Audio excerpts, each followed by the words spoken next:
اعوذ باللہ من الشیطان الرجیم بسم اللہ الرحمن الرحیم ویل لکل ہمزۃ لمزہ الذی جمع مالا وعددہ یحسب ان مالہ اخلدہ۔ تباہی ہے اس شخص کے لیے جو لوگوں پر طعن اور برائیاں کرنے کا عادی ہے، جو مال جمع کرتا ہے اس کو گن گن کر رکھتا ہے، وہ خیال کرتا ہے کہ اس کا مال ہمیشہ اس کے پاس رہے گا۔ یہاں سے سورہ ہمزہ شروع ہو رہی ہے۔ یہ مکی سورت ہے، 9 آیتوں پر مشتمل۔ اس میں کچھ اخلاقی برائیوں کا تذکرہ کیا گیا ہے جو اس وقت جاہلیت کے معاشرے میں خاص طور پر جو زرپرست قسم کے جو مالدار جو لوگ تھے ان میں یہ بیماری اور برائی پائی جاتی تھی، اس کی مذمت کی گئی ہے یہاں پر، اور اس گھنونے کردار کو پیش کر کے یہ بتایا گیا ہے کہ ایسے کردار رکھنے والوں کا انجام آخرت میں کیسا ہوگا، کیونکہ دنیا میں عام طور پر اس قسم کے جو لوگ ہوتے ہیں وہ پھلتے پھولتے نظر آتے ہیں، ان کو یہاں پر سزائیں نہیں ملتی، لیکن وہاں پر جانے کے بعد ان کو کیسی سزائیں ملیں گی اس کا تذکرہ اس میں کیا گیا ہے۔ اور اگر سورہ زلزال سے لے کر سورہ ہمزہ تک اگر آپ دیکھیں، ایک تسلسل کے ساتھ جو باتیں جو پیش کی گئی ہے اسلامی عقائد کی، اور جو تعلیمات جو پیش کی گئی ہیں اخلاقی، وہ مکے کے ابتدائی جو دور تھا مکہ معظمہ کا، اس میں لوگوں کی تعلیم کے سلسلے میں، ان کو ذہن نشین کرانے کے سلسلے میں ایک کے بعد ایک جو ہے عقائد درست کیے جا رہے تھے اور عقائد کو مضبوط کیا جا رہا تھا، اور یہ بات ایک عام آدمی بھی سمجھ سکتا تھا۔ جیسا کہ سورہ زلزال میں جو بات پیش کی گئی وہ یہ کہ اس میں جو ہے لوگوں کے اعمال کو پیش کر دیا جائے گا ان کے سامنے، جو کچھ بھی انہوں نے کیا ہوگا، اور پھر انہیں ایک ایک چھوٹی سے چھوٹی نیکی اور بدی جو بھی ہوگی، رائی کے دانے کے برابر بھی اگر ہوگی تو اس کو پیش کر دیا جائے گا۔ یہ اس کو واضح کر دیا گیا کہ کوئی چیز ان سے چھپی نہیں رہے گی، جو کچھ بھی عمل انہوں نے دنیا میں کیے تھے وہ سامنے آ کر ظاہر ہو جائیں گے۔ اسی طریقے سے سورہ عادیات میں اس بات کو واضح کیا گیا تھا کہ اس وقت عرب کا جو ماحول تھا اس میں کشت و خون، قتل و غارت گری جو پھیلی ہوئی تھی عام طور پر، یہ بتایا گیا کہ اللہ تعالیٰ کی طرف سے جو نعمتیں تم کو جو ملی ہوئی ہیں یہ اس کا غلط استعمال ہے، تم اس کو کر رہے ہو، اور یہ انہیں ناشکری کا معاملہ ہے، اور یہ مت سمجھو کہ یہ معاملہ یہیں پر ختم ہو جانے والا ہے، بلکہ تمہاری موت کے بعد دوبارہ زندگی اٹھایا جانا، اور اس میں نہ صرف تمہارے ظاہری اعمال کی جو ہے باس پرس ہوگی، جواب دہی ہوگی۔ افلا یعلم اذا بعثر ما فی القبور وحصل ما فی الصدور فرمایا، یعنی تمہارے سینوں کے جو راز ہیں، جو پوشیدہ راز، اس کو بھی جو ہے نکال کر ہم اس کی جانچ پڑتال کریں گے، اور پھر تمہارا رب بہت خوب جانتا ہے کہ کس کے ساتھ کیا معاملہ کرنا چاہیے۔ سورہ القاریہ میں یہ بات بتائی گئی کہ قیامت برپا ہونے والی ہے، اور جو ہے اس کا جو لوگوں کا جو انجام ہوگا وہ اس بات پر مبنی ہوگا کہ ان کے پاس جو ہے نیکیوں کا پلڑا بھاری ہوتا ہے یا ہلکا ہوتا ہے، اس کی بنا پر وہ انجام سے دوچار ہوں گے۔ جس کا پلڑا جو ہے بھاری ہوگا نیکیوں کا، فمن ثقلت موازینہ فہو فی عیشۃ راضیہ ومن خفت موازینہ فامہ ہاویہ فرمایا، جس کا ہلکا ہوگا وہ تو جو ہے ہاویہ میں جانے والا ہوگا اور جہنم میں جانے والوں میں سے ہوگا۔ سورہ تکاثر میں یہ بات بتائی گئی، جو مالدار قسم کے جو لوگ ہیں، جو زرپرست قسم کے جو لوگ ہیں، وہ جو طبقہ، وہ انہیں مرتے دم تک یعنی یہ چاہتے رہتا ہے کہ اور مزید اس کو مل جائے، اور مزید مل جائے، کثرت کی جو ہے کوشش میں لگا ہوا ہوتا ہے، ہر چیز کی کثرت چاہتا ہے، مال و دولت کی کثرت، جاہ و عزت کی کثرت، اور اقتدار کی کثرت، عزت و شوکت کی کثرت، یعنی دنیا کی جو لذتیں ہیں، دنیا کے جو ساز و سامان ہیں، جو سامان عیش ہے، وہ سب کچھ چاہتا ہے اور بہت زیادہ چاہتا ہے، اور پھر لوگوں سے آگے بڑھ جانا چاہتا ہے۔ اس سلسلے میں اللہ تعالیٰ نے اس کو یہاں پر خبردار کیا ہے کہ تمہاری یہ جو غفلت ہے، غفلت کی وجہ سے تم ہر چیز کی کثرت چاہ رہے ہو اور یہ سمجھ رہے ہو کہ بس یہی کچھ جو ہے حاصل کرنا ہے اور لوگوں سے آگے بڑھ جانا ہی میری زندگی کا مقصد ہے، تو سمجھ لو کہ یہ جو نعمتیں ہیں وہ نعمتیں تمہیں آزمائش کے طور پر دی گئی ہیں، اور یہ آزمائش جو ہے ایسی ہوگی کہ تم سے جو ہے اس کے بارے میں سوال کیا جائے گا اور تم کو جواب دینا ہوگا کہ نعمتیں تم نے کیسے جو ہے حاصل کی تھی اور کہاں پر اس کو استعمال کیا تھا۔ اور پھر سورہ عصر میں جو ہے یہ بات بتا دی گئی کہ تم کو ایک مہلت عمر دی گئی ہے، اور اس کا اگر تم نے صحیح استعمال نہیں کیا تو تم خسارہ اٹھانے والوں میں سے ہو جاؤ گے۔ ساری انسانیت، اس میں جو ہے کوئی مستثنیٰ نہیں ہے، سارے انسان، دنیا بھر کے انسان، گروہ اور جماعتیں، سب کے سب خسارے میں جانے والے ہیں، سوائے ان لوگوں کے جو اپنے آپ کو ان 4 صفات سے متصف کر لیں گے، جو ایمان لا کر اللہ تعالیٰ کے اوپر عمل صالح اختیار کریں گے اور حق کو پیش کرنے والے بن جائیں گے اور صبر کی تلقین کریں گے ایک دوسرے کو، تو پھر وہی بچ پائیں گے خسارے اور نقصان سے۔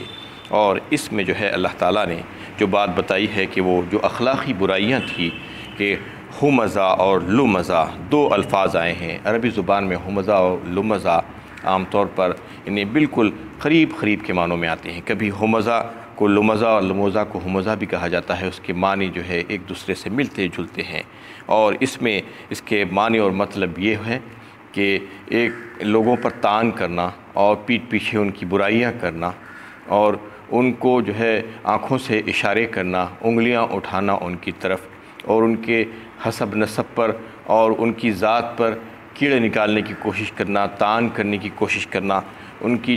چغل خوری کرنا اور لگا بجائی کر کے ان کے درمیان لڑا دینا، ان کی ہر چیز پر جو ہے طعن اور تشنیع کرنا اور ان کی تحقیر و تذلیل کرنا، ان کو ذلیل سمجھنا اور ذلیل کرنے کی کوشش کرنا، یہ تمام چیزیں جو ہے جو اخلاقی برائیاں ہیں اس کو پیش کیا گیا ہے۔ یہ کون لوگ کرتے ہیں؟ عام طور پر جو مالدار ہوتے ہیں،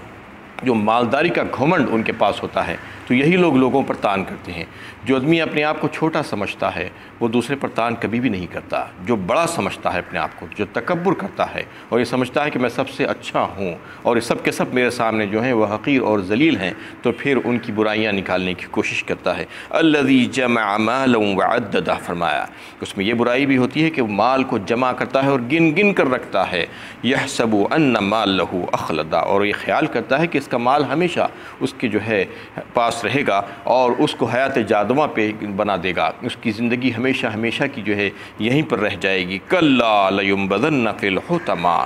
ہرگز نہیں، ایسا نہیں ہو سکتا، اللہ تعالیٰ فرما رہے ہیں، وہ چکنا چور کر دینے والی جگہ میں پھینک دیا جائے گا۔ انہیں نبذا کہا اللہ تعالیٰ نے، نبذا کا مطلب یہ ہے کہ پھینک دیا جانا، اور کیسا پھینک دیا جانا؟ حقیر اور ذلیل کر کے پھینک دیا جانا۔ تو یہ حطمہ میں پھینک دیا جانا بتایا گیا۔ حطمہ حطم سے ہے، حطم کا مطلب یہ ہے کہ چکنا چور کر دینا، ریزہ کر دینا، اور حطمہ جو ہے وہ ایک جہنم کے ناموں میں سے ایک نام بھی ہے، تو اس میں اس کو ذلیل و خوار کر کے پھینک دیا جائے گا۔ یہاں پر بہت بڑا بنتا ہے اور بہت غرور اور تکبر کرتا ہے اور لوگوں پر طعن کرتا ہے، لوگوں کو ذلیل کرنے کی کوشش کرتا ہے۔ وما ادراک ما الحطمہ، اور آپ کیا جانیے کہ وہ حطمہ کیا ہے؟ نار اللہ الموقدہ، وہ اللہ کی بھڑکائی ہوئی آگ ہے۔ سوائے اس ایک مقام کے کہیں پر بھی اللہ تعالیٰ نے اللہ کی آگ نہیں کہا، جہنم کی آگ کو، صرف یہ ایک ہی مقام ہے جہاں پر اللہ کی آگ کہا۔ اس کا مطلب یہ ہے کہ کیسی ہولناکی ہوگی اور کتنا غضبناک ہے اللہ تعالیٰ لوگوں پر، ایسے عمل کرنے والوں کو اور ایسے کردار رکھنے والوں کے اوپر، کہ وہ کہا گیا ہے کہ وہ اللہ کی بھڑکائی ہوئی آگ ہوگی، التی تطلع علی الافئدہ، اور پھر وہ کیا ہوگی؟ اس کی احتراقیت کا یہ عالم ہے کہ اس میں قدم رکھتے ہی دلوں تک پہنچتی ہے۔ یعنی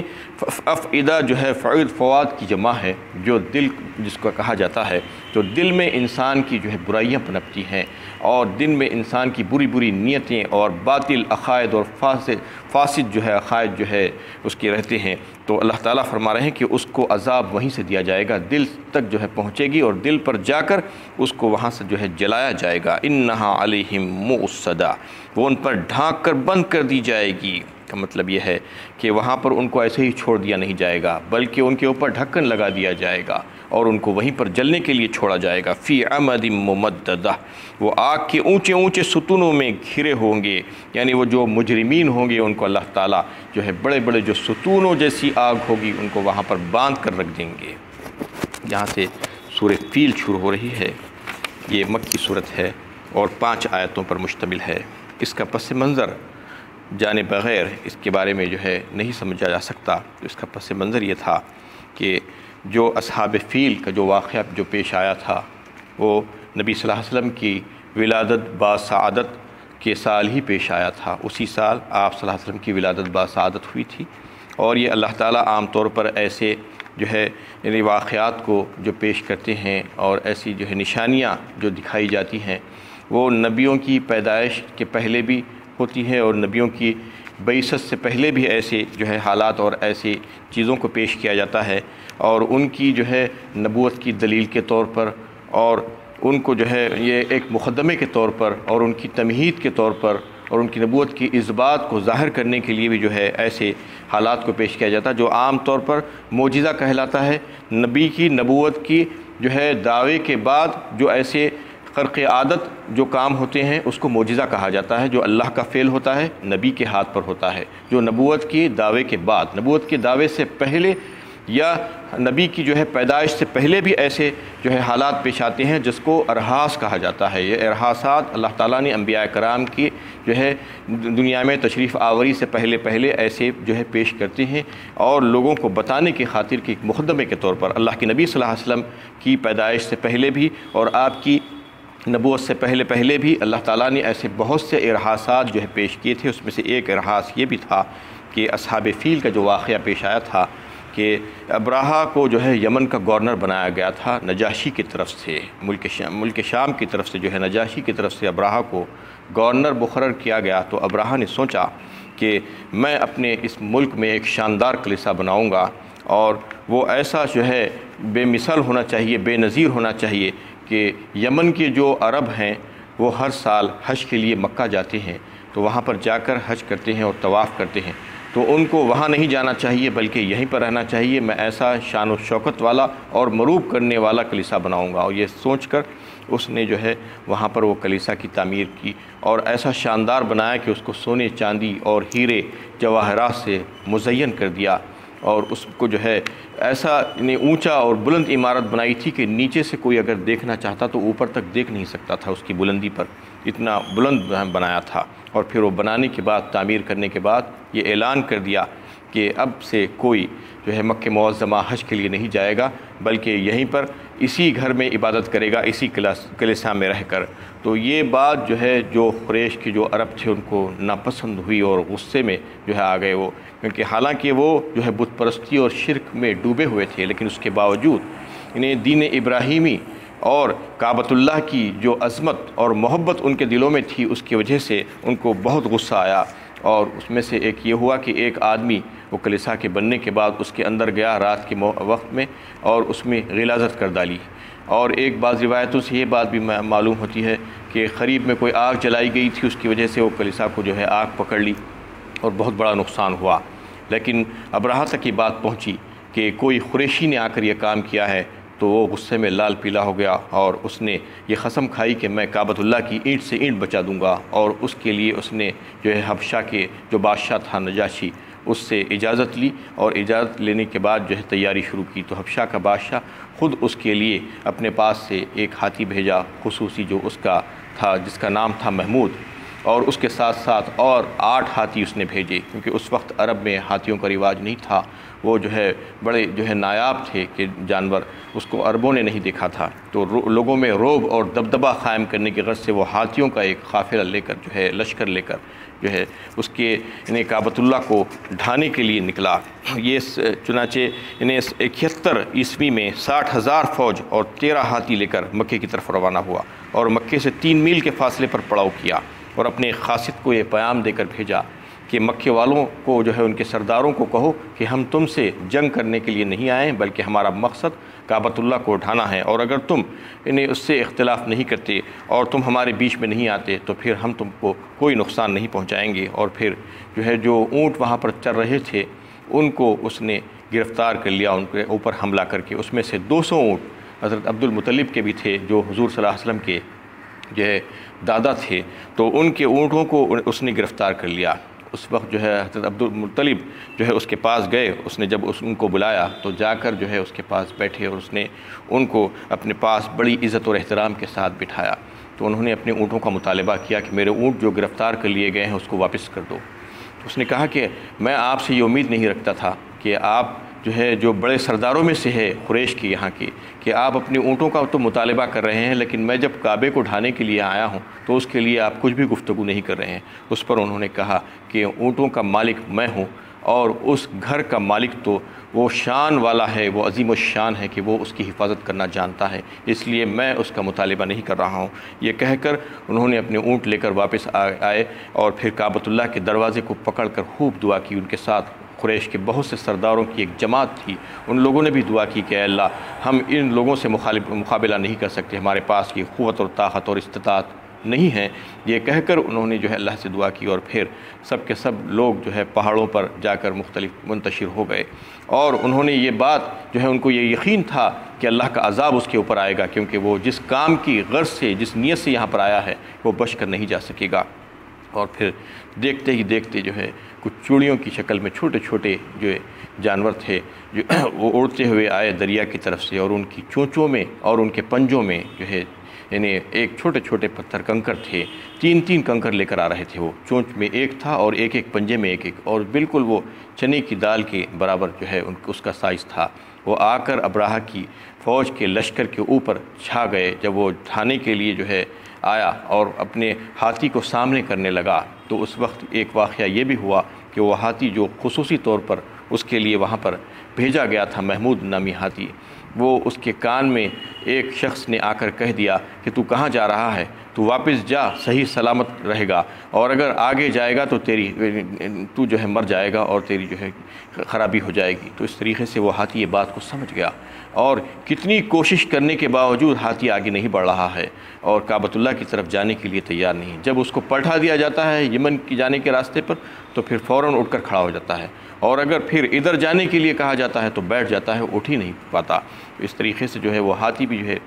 ان کی بات نہیں سن رہا تھا. اور پھر وہ کنکریاں لے کر جو پرندے آئے غول کے غول، انہوں نے جو ہے ان کے اوپر ہر ایک کے لیے ایک پتھر برسایا، اور ایسا برسایا کہ وہ گولی سے زیادہ خطرناک ثابت ہو ان کے لیے. جس کے اوپر وہ کنکر پڑتا اس کے جسم میں گھس جاتا اور پھر اس کے جسم کو جو ہے ٹکڑے ٹکڑے ہو کر گرنے شروع ہو جاتے. اس طریقے سے اس کو تباہ و تاراش کر دیا اللہ تعالیٰ نے ان کو اور ان کے سارے لشکر کو. الم تر کیف فعل ربک باصحاب الفیل، کیا تم نے نہیں دیکھا کہ آپ کے رب نے ہاتھی والوں کے ساتھ کیا کیا، وہ جب وہ کعبۃ اللہ کو مسمار کرنے کی نیت سے آ رہے تھے. خطاب بظاہر نبی کریم صلی اللہ علیہ وسلم سے ہے، لیکن اصل مخاطب قریش مکہ اور عرب کے عام لوگ ہیں جو اس سارے قصے سے خوب واقف تھے، کیونکہ یہ واقعہ جو پیش آیا تھا تقریباً اس سے 40-45 سال پہلے کا واقعہ تھا. تو اس میں بہت سے تو ایسے لوگ بھی موجود تھے جو اس واقعے کو اپنی آنکھوں سے دیکھا تھا، اور پھر دوسرے لوگ بھی بالکل ان سے سن رہے تھے. ان کو ایسا تھا کہ وہ خود بھی جو ہے اس کو دیکھ چکے ہیں. اس طریقے سے اللہ تعالیٰ ان سے یہ سوال کر رہے ہیں کیا تم نے نہیں دیکھا. اور پھر ان کے مکے اور اطراف مکہ اور عرب کے اس وسیع علاقے میں جو ہے جو لوگ جو ہے مکے سے یمن تک ایسے بہت سے لوگ اس وقت زندہ تھے جنہوں نے اپنی آنکھوں سے اصحاب فیل کی تباہی کا واقعہ دیکھا تھا. الم یجعل کیدہم فی تضلیل، کیا اس نے ان کی تدبیر کو اکارت نہیں کر دیا. کون سی تدبیریں تھیں؟ ایک تدبیر تو یہ تھی، ایک اس نے جو ہے جو سازش کی تھی کہ لوگ کعبۃ اللہ نہ جائیں بلکہ یمن ہی میں اس نے جو عمارت تعمیر کروائی تھی اس میں رہ کر عبادت کریں. اور دوسری سازش اس نے یہ کی تھی کہ عربوں کو اللہ تعالیٰ نے قریش کو جو راستہ تجارت کا دیا تھا وہ تجارت کا راستہ ان سے کھینچ لینا چاہتے تھے. عربوں کو جو ہے مسمار کر دینا، کعبے کو ڈھا دینا اور ان کو ذلیل و خوار کر دینا عربوں کو، اور سارے ملک میں جو ہے اپنا روب طاری کر دے کہ وہ راستے کو حاصل کرنا، تجارتی راستے کو. یہ ان کی جو ہے تدبیریں تھیں. اللہ تعالیٰ فرما رہے ہیں ہم نے ان کو اکارت نہیں کر دیا. وَأَرْسَلَ عَلَيْهِمْ طَيْرًا أَبَابِيلَ، اور ان پر پرندوں کے جھنڈ بھیج دیے. ابابیل ایک پرندے کا نام بھی ہے، لیکن یہاں اس سے مراد وہ خاص پرندہ نہیں ہے بلکہ جھنڈ کے جھنڈ کے معنی میں لیا جاتا ہے کہ بہت سے پرندوں کو اللہ تعالیٰ نے بھیجا، ترمیہم بحجارۃ من سجیل، اور ان کا کام یہ تھا کہ ان پر پکی ہوئی مٹی کے کنکر پھینک رہے تھے،